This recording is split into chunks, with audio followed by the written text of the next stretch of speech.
Hi Nava'i, welcome to Diva Wears Atlas. You are the first diva to be on our show since the rebrand, so welcome. Do you think you are a diva? I can be, I think. I did a movie a while ago. They just give you the top VIP treatment. Like after each check, they're like, "Oh, are you thirsty?" "Oh, here's the umbrella." Blah blah blah. But in general, I'm not. I'm not really. We only have divas on this podcast, so I'll do my best to be a diva. for me, you're a diva.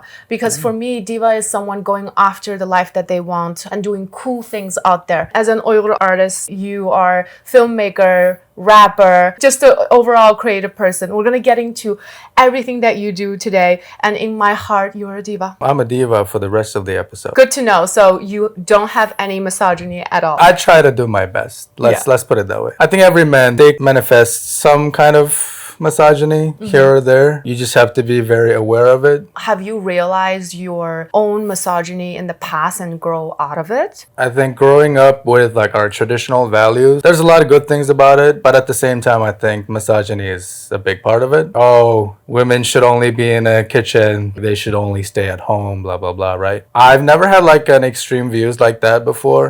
Good things like my family was pretty open-minded, and then that allowed me to explore more ideas and kind of meet more people. But sometimes it kind of comes out. I would just learn to like check myself. That's growth. You are aware of the subconscious engineering and stereotypes. Your name, Nevayi, it's your artist name. It's not your real name. I'm not going to expose your real name. Can people know your real name? Yeah, I mean, it's sure, fine. yeah. How do you think of this artist name, Nevayi? Nevayi is from Ali-Shir Nevayi, I heard of him. who is a very famous ancient poet. So my own name is Ali-Shir as well. So I thought it could be like a very interesting like homage to this brilliant poet that lived back in the day. He's not only a poet, he's like a philosopher. He's not only brilliant in writing poetry in the Turkic language, but also in Arabic and Farsi as well. Ali-Shir Nevayi is now, we claim him as an Uyghur person, but at the time we don't call ourselves Uyghur. We're the same group of people, but long time ago we are different Turkic speaking tribes, groups, right? Yeah, I think that's why many different Turkic groups claim him as their own now. It's a shared icon. Yeah, like Uzbek say Ali-Shir is Uzbek, or Kazakh say Nevayi is Kazakh, but we say he's Uyghur. Yeah, we're fighting over something pointless because technically we're all right, because we all are Turkic people in that region back then. Yeah, we all share the same heritage, so we can all claim him. Can you tell me more about his work? Do you remember a few lines from the poem? I'm putting you on the spot, but let's There's some I remember. There's one that rumors say he wrote when he was 13. Arazın yapkaş közümden saçılır her lahze yaş. Bu ilekim peyda bulur yultuz nihan bolgaç koyaş. Wow. Can you translate for the listener? Of course I understood. Of course you did, but why don't you translate? Well, I'll let you do the job. Okay. So she hides herself or hides her face from me, and that made me cry. It happened so naturally, as if when the sun sets and the stars appear. I think that's the best I can do to translate if it. anyone says this to me, I'm gone. I'm over. He was 13. He was 13, allegedly. Allegedly, yeah. Wow. And there are like a lot of rules in Uyghur poetry. Muhammas, Musaddas, Musallas, like each one of them have like very strict rules of how to use the vocabulary. Apparently this one like fits one of them like perfectly, basically. Wow. So he's like just a master of wordsmithing, if you will. Yeah. Do you try to apply those rules when you write Uyghur songs? Not these particular rules. For example, when I wrote Sayem or like Bayram, I tried to purely use Uyghurcha to express all the ideas. So I don't mix in other words. I love that. You know? Your songs, I listen to them and I love them. I'm obsessed with them. You sing in Uyghurcha and you sing in English. A lot of your songs have a common theme of love songs. Who's your muse? I feel like there's not one particular person. For example, the latest one, Bayram, it is just purely a love song compared to my other songs in the past. It's not necessarily it. And then in that one, I'm kind of like pursuing this woman that I want to be with. Like an ideal situation of just an imaginary girlfriend That's so sad. or a lover. It's also, I take it from like good memories that I've had with past relationships, things like that. Bayram is so amazing. I also love the cover art. Is that an Uyghur girl in an abstract way? Yeah, actually, the cover art was huge thanks to Güzel. She's the artist. I think she's in Kazakhstan or somewhere in Central Asia. Is let's she say. Kazakh or? No, she's Uyghur. She's Uyghur. And I was very honored to use her painting as the cover art. When I saw that artwork, I'm just like, oh my God, this could be it. It's so amazing. You know? I want to buy that and hang it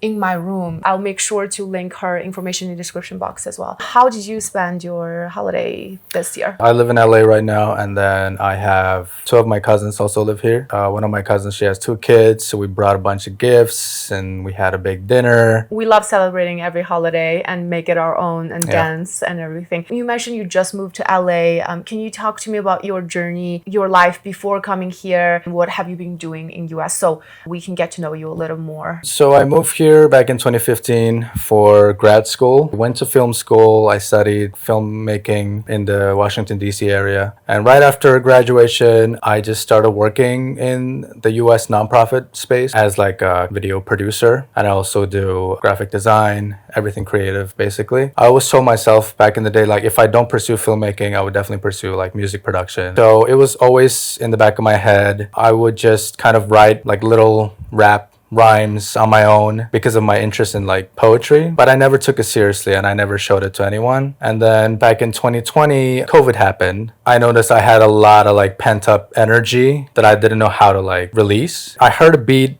and then I just wrote kind of like a freestyle rap to the beat. I felt so much better afterwards.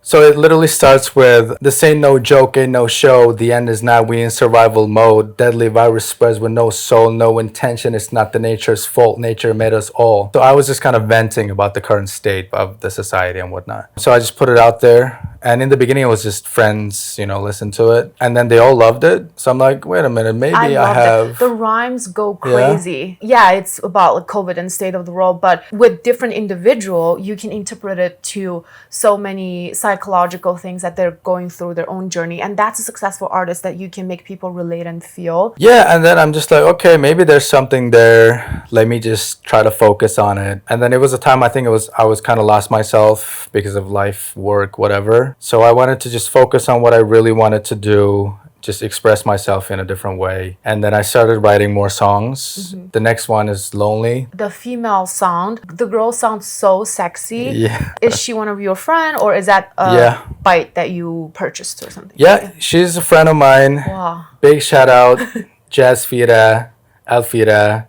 She's a jazz composer, singer, artist living in New York. I had this idea of having like a female voice to sing the hook. So there's like an echo of like yearning of each other in a way. She's saying, oh, I'm so lonely. And then I'm saying like, oh, I'm lonely here, blah, blah, blah. Yeah, two lonely people who couldn't really find each other. Or did they find each other? That's the idea, you know? Like, so by far, that's still like one of my favorite songs. That is also one of my favorite. I really love the lyrics. I'm not lonely, I'm alone. There is something empowering about being able to love spending time with yourself, indulging that aloneness expensively without feeling desperate or lonely or depressed, and it's hard to do. It takes a certain mentality. And what's your thought process behind this song? That was exactly the point. And then I think you nailed it. Okay, I think you're welcome.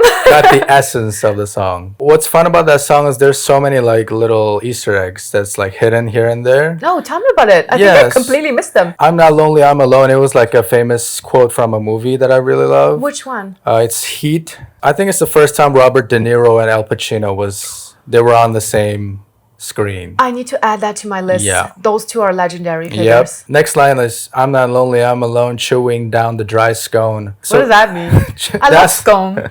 So that's like a joke from the show Curb Your Enthusiasm. Larry David is like a famous comedian. I love his writing, his comedy, his storytelling. And then he has a bit about like the scone is just so dry, like how can you eat it, you know? Yeah, so like there are a lot of like little things like that, like little references, little homage. Wow, I need to get educated on movies.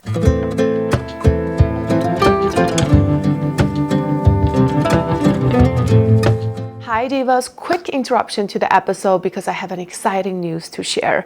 On January 15th, beginner Uyghur language course that I've designed for you will officially be open for enrollment. So if you're watching or listening to this after January 15th, you can directly go to the website 1001nightsoflessons.com, secure your spot, sign up for the course. It is speaking focused, 8 weeks long program. We meet every week over Zoom to learn a piece of Uyghur language and culture.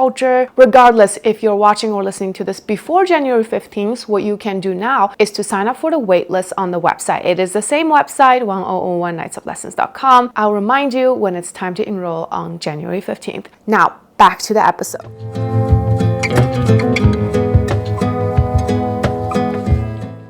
I love how you brought in your passion for filmmaking into your songs and these Easter egg references. Yeah, so when I started writing more songs, I realized most of them always linger on very similar themes. And that being life away from home, kind of a reference to my own culture and just what it means to be Uyghur, I guess. This cultural heritage, what it means to carry it with you. My favorite reference you made related to our culture, the Tarim Basin, which song was It's that? the Live On, yeah. I think it goes so hard. I feel like, woo, like my blood was a little boiled listening to it. You definitely brought out like the pride in me, in my ethnic identity, listening to that too. We are from Taklamagan, Tarim Basin. When we're away from the desert, we're always yearn for the desert. We romanticize that idea, right? Yeah. So I love that you wrote about that. What was that part of the lyrics for the listeners? Yeah, it says, you don't know me, I'm from Tarim Basin, eating horse meat, Central Asian, came a long way collecting my payment. Ancient blood is running through my veins, and pain is all I know, you never break me. Patience, that is my throne, keep it vacant.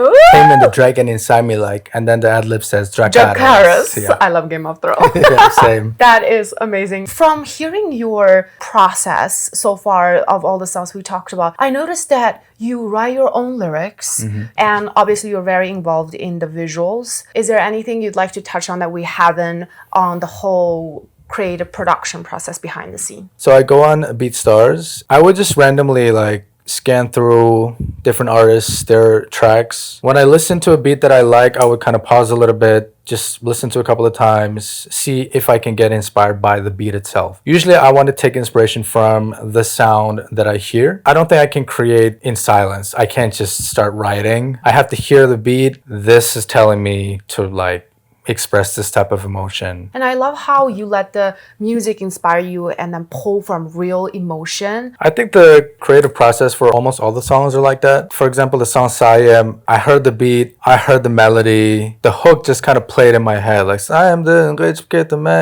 I cannot escape my shadow. I wrote that song in one sitting, in a couple hours, just start to finish, because I'm just like, oh my God, I have to write this down right now. It symbolizes the past, the dark past, basically. Yeah, trauma, or whatever you call it. Sometimes it's coming back to haunt me in a way. For that music video specifically, you were obviously showing your tattoos, wearing tank top and being yourself and saying exactly on your mind, not just that song and other songs as well. Do you receive any criticism from more traditional side of our community? Do you feel like you can be yourself in that way as a Uyghur man and express your creativity with full freedom? At least so far, I haven't had any backlash. I haven't experienced anything. I think that video, obviously, I'm tatted up and very unapologetic. Probably my mindset was also in a darker place at the time. There's a verse that says, Muhabbat mende mevcut MS. Love does not exist in me. Wait, is that still the case? I've healed since, I would say. But making that song probably healed you a little bit. Yeah, probably. So it says Muhabbat mende mevcut MS. Taş yürek izlemegin sebep. Sorma menden izleyerek. Ali-Shir men güminan sayem.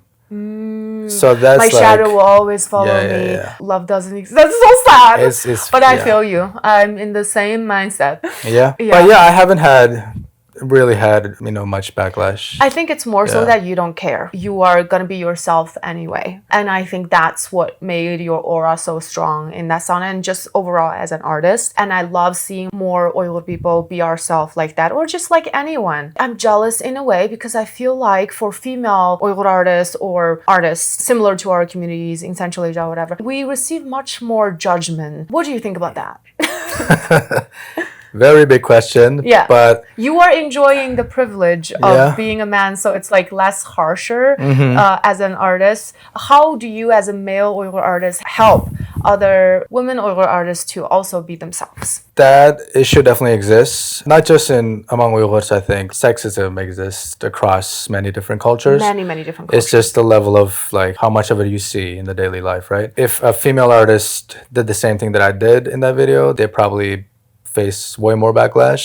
Hate comments. Yeah, because of just more traditional cultural values of like you have to be a little more reserved, too outspoken, things like that. It's our responsibility to change that mindset. I understand some people have more traditional values. And of course, I also have some values that are traditional than others, And I respect that if that's their value. The problem comes with when you try to interfere with other people's beliefs Exactly. and try to like force your own ideas into them and say, hey, you shouldn't do this, or just troll them or like bully them online. That's just not acceptable. That's just not cool. Yeah. Love that. I agree with what you said. I also embrace so much cultural, traditional aspects from our culture. I think if you let go of everything, then you let go of your ethnic identity a little bit. After all, it's a collective memory we have and it's kind of human in that way. But it also should evolve with time and we can take the good parts or what resonate with you personally. Yeah. This cultural identity, sometimes it can be a burden because for us, I feel like, especially when we're abroad, wherever you go, you're like the ambassador of your people, right? Part of it is because most people don't know about us. We have this pride in ourselves and we want to share the culture, which is good. Very human of us, yeah. Yeah, and that's like what I do with my music too, That's like the big part of it is share my culture and kind of inherit it in my own way. But at the same time, it does become a burden sometimes. Oh, if you're Uyghur, you have to behave in a certain way. Yeah, that's just going to limit us. Yeah. And we need more representation in all fields, not just to hold on to the existing traditional stuff, but living in our identity and creating new things in different fields. That's why I was like, I have to talk to Nevayi because you're doing something so cool. You're representing us in a genre that we don't hear a lot of Uyghur rap in Uyghurca. Do you have plans to do that for films as well? I don't see this as like a separate thing. I think as an artist, right now I'm pursuing a lot of music. Filmmaking is also something that I really want to do in the future. Like I do it for my day job and then I also write screenplays, things like that. Wow. And then I also want to adapt some of our Uyghur literature in the future to like turn them into a movie or something. For example, there's this novel called basqan şeher. A city covered by sands. Exactly. Right? So that book is from this author named Memtimin Hoşur. I first read it when I was in middle school. I think it's one of the few fantasy novels that an Uyghur author wrote. It's like once upon a time, right? Ooh, I love that. And mystical. In the desert somewhere. You can imagine it's in the Taklamakan desert. Yep. The story mainly is about this wanderer. His name is Jahan Spurge. What a name. What a Uyghur name. I know. My son, I will name it that. Yeah, it's a good name. Yeah. It's a humble name. Yes. So he has a donkey and he literally just travels the world with his donkey on foot. He spends years and years traveling and then he comes back home. He shares it with his friends and, people in that town. And his city is called Sipilsiz şeher, means a city without walls. Ooh. Which is like a very rare thing because every city that he goes to, it's all just really high walls, a lot of soldiers, everybody's very solemn, has like a depressing vibe. But his city, everybody's partying all the time. They're not worried about an invasion or whatever. And then he gets wrapped up in this power struggle from this big kingdom, basically. And then that story just starts to unfold from there. So I read that book. It just left a big mark, in my memory when I was a kid. Years passed. I picked that book up again. Of course, I felt very differently now that I'm an adult. More so, it became more visual because I studied filmmaking. When I read it, I'm like kind of watching a movie in a way. What are some visual that you created in your head? When he arrives in this city, and that's the first time he arrives in this big kingdom with huge walls. It's in the desert, and then there's a big caravan with camels, all kinds of traders, and then he's just among those with his donkey, and then you see this magnificent city in the background in the desert. And then I'm just imagining starting with a close-up of the camel toes just kind of sinking in the sand. Wow. And you slowly pan up, you see a long line of caravans with the city in the background, and then you have the orchestra playing this it's a jazz tune called Caravan, literally, but I'm imagining it being played in like a big band, slow orchestra. That's basically how the whole thing starts. I think there's so much potential to like turn it into like a movie in the future, even turning it into like a musical. I think it'll be amazing because Uyghurs, we love singing and dancing, and we've had like musicals in the past, like Ali-Shir back in the 80s. The first big project that I did with the book is last year I turned the whole book into an audiobook. I saw that on your YouTube channel. Yeah. I will link it for the listeners, and I think I'm going to listen to every single episode that you narrated it. I did, yeah. The whole book. Yeah. That's an amazing contribution you did, so people like me can listen to the book and also experience the story. What was that process like? I didn't want to just read it. I wanted to put in a little bit of emotion, like kind of like voice acting. But at the same time, it's hard to just do it all in one take. And it's all in Uyghur language. All in Uyghur, yeah. I have to like edit the whole thing afterwards, just chapter by chapter. It just took way longer than I expected. It took me about a year to finish it. I'm very proud of it. Anyone who can't really read Uyghurcha, they can still like listen to it. I don't know if you know, I have a lot of potential in acting. Okay. And then I love dancing, no singing, so musical, no. But you should keep me in mind for your future film for this. Yeah, I would love to. I can see it become a really epic movie like Dune. It would be amazing if this representation from our culture can be more in the zeitgeist, more in the mainstream. Yeah, that's exactly the goal. I don't want it to be like it's about Uyghurs. I mean, of course it is, but obviously we're telling a universal story. You just watch it as a story. You take what you can from it, and a lot of the messaging are universal. We're all humans. Yeah, storytelling is the universal language. What are you working on right now? Are you cooking up something good? We have only 6 songs of you, and we need more.